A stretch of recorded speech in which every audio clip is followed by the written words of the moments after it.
शनिदेव ने बताया कि किन लोगों को मैं कंगाल कर देता हूं और किन लोगों को धनवान। दर्शक बंधुओं, आज की कहानी बड़ी ही महत्वपूर्ण और रोचक है। आप इस वीडियो को पूरा जरूर सुनना। कहते हैं स्वर्गलोक में एक बार माता लक्ष्मी और शनिदेव में बहस छिड़ गई। लक्ष्मी जी बोली मैं बड़ी हूं और शनिदेव बोले मैं श्रेष्ठ हूं। दोनों के बीच जब निर्णय नहीं हो पाया कि दोनों में श्रेष्ठ कौन है, तो उन्होंने धरती लोक पर किसी ईमानदार राजा से अपना फैसला कराने का निश्चय किया। उन दिनों धरती पर प्रयागराज में एक श्रीवत्स नाम के राजा रहते थे। वे अपने न्याय के लिए दूर दूर तक प्रसिद्ध थे। शनिदेव और माता लक्ष्मी राजा श्रीवत्स के पास गए और झगड़े की वजह बताई कि हम दोनों में यह सिद्ध नहीं हो पा रहा है कि श्रेष्ठ कौन है। कृपया आप ही हमारा निर्णय कर दें। शनिदेव और माता लक्ष्मी की बात सुनकर राजा श्रीवत्स बहुत बड़े धर्म संकट में फंस गए कि दोनों में से किसको बड़ा कहा जाए। यदि शनिदेव को बड़ा बता दिया तो माता लक्ष्मी रुष्ट हो जाएंगी और लक्ष्मी रूठ गई तो हमारे राज्य की सारी धन वैभव संपदा नष्ट हो जाएगी। यदि शनिदेव को रुष्ट कर दिया तो शनिदेव अपने कोप से नष्ट भ्रष्ट कर डालेंगे। राजा साहब जब किसी नतीजे पर नहीं पहुंचे तो शनिदेव और लक्ष्मी जी उन्हें एक माह का समय देकर चले गए और कहा कि हम एक माह बाद आएंगे, तब तक तुम खूब सोच विचार लो। दर्शक बंधुओं, उनके जाने के बाद राजा की रातों की नींद हराम हो गई। वे हर क्षण इसी बात को लेकर सोचकर चिंतित रहने लगे कि एक माह के बाद जब शनिदेव और माता लक्ष्मी आएंगे तो वो किसे श्रेष्ठ बताएंगे, क्या निर्णय देंगे। उनके सामने परिस्थिति बहुत ही विकट थी। वे जानते थे कि एक को बड़ा बताएंगे तो दूसरा नाराज हो जाएगा और उन पर, उनके राज्य पर बहुत बड़ा संकट आ सकता है। राजा की चित्रांगना नाम की एक पतिव्रता रानी थी। पति को अत्यंत चिंता में देखकर रानी ने पूछा, महाराज आप किस बात को लेकर परेशान हो? कृपया अपना दुख हमसे कहिए। राजा ने अपनी पत्नी को सारा हाल कह सुनाया। रानी ने राजा को एक सुझाव दिया कि देखो, तुम अपने मुख से किसी को बड़ा या छोटा मत बताओ। अपनी अपनी जगह दोनों ही श्रेष्ठ हैं। उनके बड़े छोटे का फैसला आप उन्हीं पर छोड़ दो। आप एक काम करो, एक सोने का और एक चांदी का सिंहासन बनवाओ। दोनों का आसन अपने सिंहासन के दाईं और बाईं ओर रखवा दो। सोने का सिंहासन आप अपने सिंहासन से दाईं ओर लगवाना और चांदी का सिंहासन बाईं ओर। एक माह बाद जब शनिदेव और माता लक्ष्मी आएंगे तो लक्ष्मी जी आपके दाईं ओर का आसन ग्रहण करेंगी, क्योंकि वे माता स्वरूप हैं, और शनिदेव आपके बाईं ओर वाले आसन पर बैठ जाएंगे। जब वे पूछे तो आप उनको किसी भी प्रश्न का उत्तर मत देना।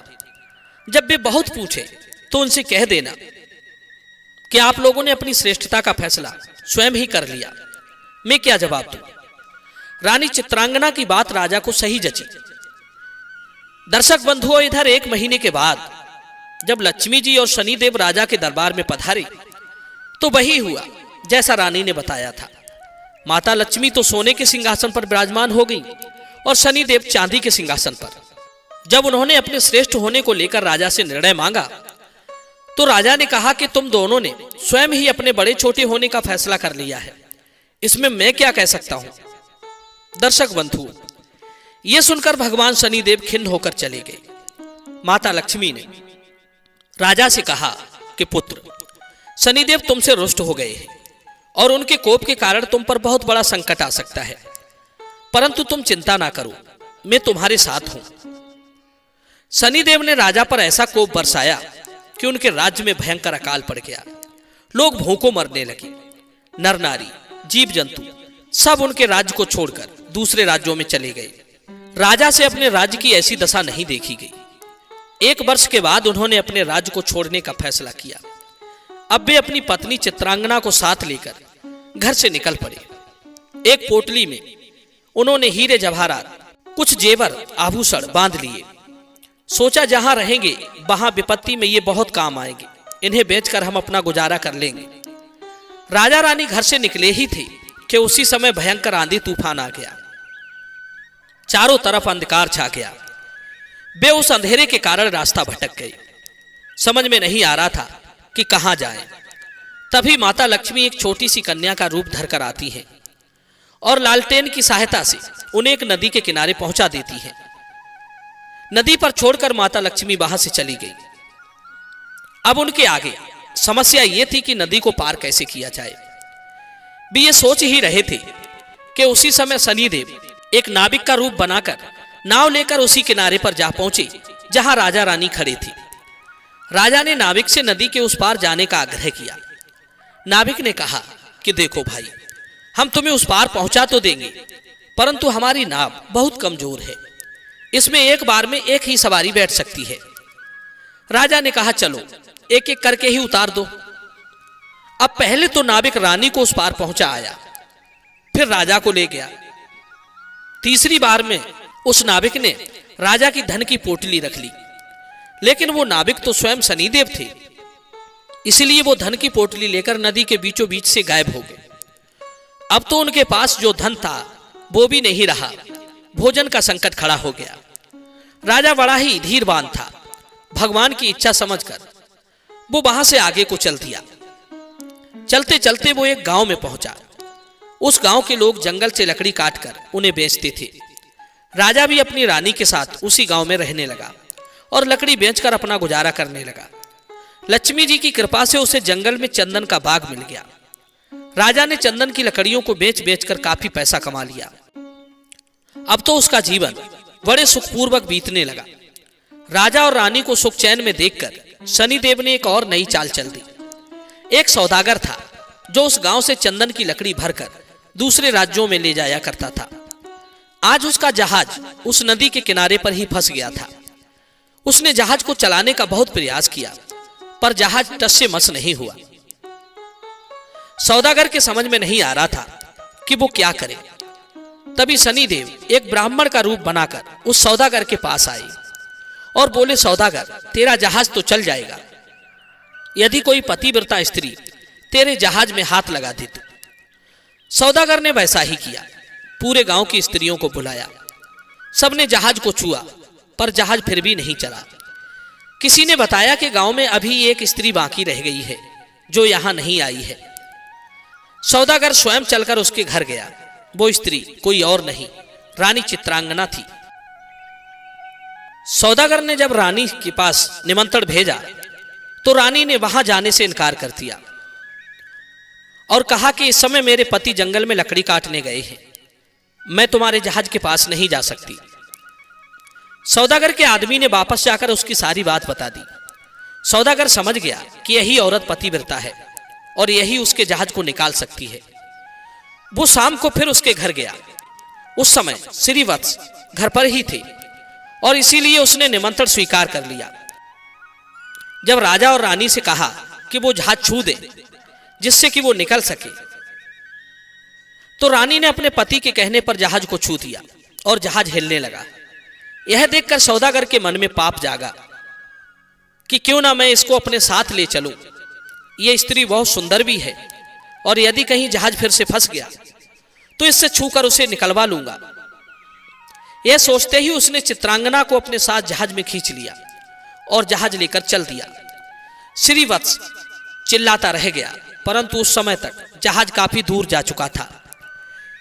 रानी अत्यंत रूपवती थी। उसको देखकर सौदागर के मन में पाप आ गया। वो उसको अपनी पत्नी बनाने की इच्छा करने लगा। रानी ने सौदागर की छेड़छाड़ से तंग आकर सूर्य देवता से प्रार्थना की कि उसको अपने सतीत्व की रक्षा करने के लिए कोढ़ दे दे। उसकी प्रार्थना भगवान सूर्य ने सुन ली। उसी समय रानी के शरीर से कोढ़ फूट गया। वो एकदम से कुरूप रूप वाली हो गई। उसके कुरूप शरीर को देखकर सौदागर उसके पास नहीं जाता था, पर वो हमेशा अपने साथ रखता था। इधर राजा रोते बिलखते नदी किनारे से चल पड़े। वो इसी उम्मीद में थे कि यदि जहाज उस तरफ से गुजरा तो वो अपनी पत्नी को छुड़ा लेंगे। आखिर उसको जहाज का कहीं पता नहीं चला तो वो नदी किनारे आश्रम के साधुओं के साथ रहने लगी। अब तो राजा वहां पर साधुओं की सेवा करता था, उनकी गायों को चराता था और गायों के गोबर से उपले बनाता था। वो उपले लक्ष्मी जी की कृपा से सोने के बन जाते थे। इस प्रकार कुछ ही दिनों में उसके पास ढेर सारी सोने की ईंटें हो गई। एक दिन वही सौदागर जो राजा की पत्नी को ले गया था, उसका जहाज उसी नदी पर आया। राजा ने सौदागर को पहचान लिया। उसने सौदागर को ईंटें दिखाकर कहा कि यदि सौदागर उसको साथ ले चले तो भाई सोने की ईंटें सौदागर को दे देगा। सौदागर ने राजा को पहचान तो लिया था, परंतु सोने की ईंटों के लालच में उसे अपने पास बैठा लिया। ईंटों को भी जहाज में भरवा लिया। जब जहाज चल पड़ा तो सौदागर ने राजा को नदी में फेंकवा दिया। राजा की चीख पुकार राजा की रानी ने सुन ली और उसने तुरंत एक तकिया जल में फेंक दिया। उस तकिए के सहारे से राजा एक पुल पर पहुंच गया, जहां आते जाते जहाजों से चुंगी ली जाती थी। राजा को वहां के लोगों ने निकाल लिया। उन लोगों ने राजा से पूछा कि वो कौन है और कहां से आया है। तो राजा ने कहा कि वो एक अत्यंत दुखी आदमी है, उसका सब कुछ लुट गया है, उसके पास कुछ नहीं बचा है। वहां के लोग उसको पकड़कर राजा के पास ले गए। राजा ने राजा से नौकरी मांगी। राजा ने श्रीवत्स को अपने यहां बगीचे में माली का काम दे दिया। दर्शक बंधुओं, राजा की एक पुत्री थी। उसके लिए नित्य फूलों का सुंदर गजरा एक मालिन लाती थी। एक दिन राजकुमारी ने मालिन से पूछा कि आजकल गजरे कौन बनाता है, बहुत सुंदर गजरे बनाता है। मालिन ने राजकुमारी को बताया कि एक नौकर नया आया है जो बड़े ही सुंदर गजरे बनाता है। राजकुमारी ने उस नौकर को देखने की इच्छा जताई। जब उसने राजा को देखा तो वो उस पर मोहित हो गई और राजा से ही ब्याह करने की जिद ठान ली। राजा ने बहुत मना किया, परंतु जब राजकुमारी नहीं मानी तो उन्होंने लाचार होकर दोनों का ब्याह कर दिया और जंगल में एक मकान दे दिया। धीरे धीरे एक समय बीतता चला गया। कुछ दिन बीते तो राजा श्रीवत्स ने राजकुमारी से कहा कि ऐसे बेकार बैठे रहकर मेरा मन नहीं लगता है, तुम अपने पिता से कहो कि मेरे को जहाजों की चुंगी का ठेका दे दे। राजकुमारी ने अपने पिता से यह प्रस्ताव रखा तो राजा ने भी कहा ठीक है। अब तो श्रीवत्स अपने आने वाले जहाजों से चुंगी लेता था। इसी प्रकार जब 7 वर्ष बीत गए, शनिदेव का प्रभाव खत्म होने को आया। एक दिन सौदागर का जहाज वहीं से निकला तो श्रीवत्स ने उस जहाज को रोककर और उसे आगे जाने से रोक दिया। सौदागर को यह देखकर बड़ा क्रोध आया। वो तुरंत शिकायत लेकर राजा के पास पहुंचा। राजा ने जब श्रीवत्स से पूछा कि वो सौदागर के जहाज को क्यों नहीं जाने दे रहा है, तो श्रीवत्स ने बताया कि महाराज, इस सौदागर के पास मेरी सोने की ईंटें हैं, ये मेरी सोने की ईंटें नहीं दे रहा है। राजा ने कहा तुम्हारे पास क्या प्रमाण है कि इसके पास जो ईंटें हैं वो आपकी हैं? तो श्रीवत्स ने कहा महाराज, आप इसे दरबार में सब लोगों के सामने बुलाइए। वे ईंटें एक तरफ से जुड़ी हुई है। यदि सौदागर ईंटें खोल देता है तो ये सारी ईंटें उसकी हैं। यदि वो ईंट नहीं खोल पाता है तो उन ईंटों को मैं खोलकर दिखाऊंगा। वो ईंटों को दरबार में लाया और सौदागर से कहा गया कि यदि तुम्हारी ये सोने की ईंटें हैं तो तुम खोल दो, और यदि तुम नहीं खोल पाते हो तो वो ईंटें तुमसे ले ली जाएंगी। दर्शक बंधुओं, सौदागर शाम तक उन ईंटों को खोलने का प्रयास करता रहा, परंतु उससे एक भी ईंट नहीं खुली। अंत में जब शाम हो गई तो राजा के दामाद श्रीवत्स की बारी आई और उन्होंने चंद क्षणों में ही उन ईंटों को खोल दिया।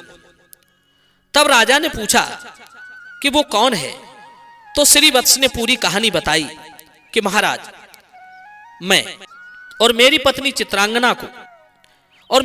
चित्रांगना को इस सौदागर ने छीन लिया है। कृपया मुझे मेरी रानी दिलवा दीजिए। दर्शक बंधुओं, राजा ने सौदागर से कहकर तुरंत चित्रांगना को पालकी में बुलवाया और सौदागर को पकड़कर कड़ी सजा दी।